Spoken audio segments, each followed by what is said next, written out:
ગયા છે, પરંતુ ક્યાંક ને ક્યાંક મહાનગરોમાં નિરસતા જોવા મળી રહી છે। ત્યારે ઓલ ઓવર વાત કરવામાં આવે 15 મહાનગરપાલિકામાં ચૂંટણી યોજાઈ રહી છે, મતદાન થઈ રહ્યું છે। ત્યારે 9 એવી મહાનગરપાલિકા મનપા છે કે જ્યાં પ્રથમ વખત મતદાન થઈ રહ્યું છે।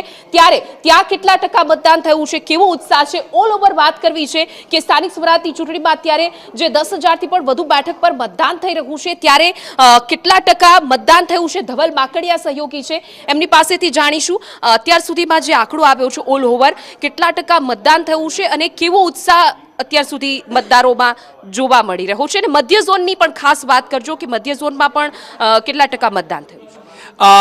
જી હિના, જ્યારે ઓવરઓલ સ્થાનિક સ્વરાજ્યની ચૂંટણીઓમાં વહેલી સવારથી મતદારોનો ઘસારો દેખાઈ રહ્યો છે, પણ એમાં સૌથી જે નોમિનેટેડ જે સૌથી ચર્ચાની વાત એ છે કે શહેરોમાં મતદાન ઓછું થઈ રહ્યું છે અને ગ્રામીણ વિસ્તારોમાં મતદાન વધી રહ્યું છે।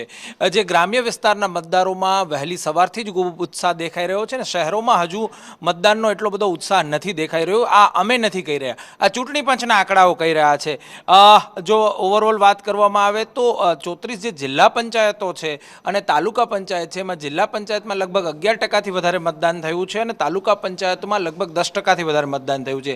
જેના પરિપ્રેક્ષમાં મહાનગરપાલિકાઓમાં લગભગ 6% જેટલું મતદાન થયું છે અને નગરપાલિકાઓમાં 8% જેવું મતદાન થયું છે। એટલે કે શહેરી મતદારો થોડા નીરસ દેખાઈ રહ્યા છે અને ગ્રામીણ મતદારો વધારે દેખાઈ રહ્યા છે। તો એની સાથે સાથે જે મહાનગરપાલિકાઓની ચૂંટણી જે સૌથી વધારે ચર્ચાનો મુદ્દો આ ચૂંટણીમાં છે એ મહાનગરપાલિકાઓની વાત કરવામાં આવે અને એમાંય સૌથી વધારે મતદાન મોરબી મહાનગરપાલિકામાં દેખાઈ રહ્યું છે। મોરબી મહાનગરપાલિકામાં પ્રથમ વખત મતદાન યોજાયું અને એમાં લગભગ અત્યાર સુધીમાં 10% જેવું મતદાન ઓવરઓલ થયું છે અને જામનગર મહાનગરપાલિકામાં સૌથી ઓછું એટલે લગભગ 4.18% જેવું મતદાન નોંધાયું છે।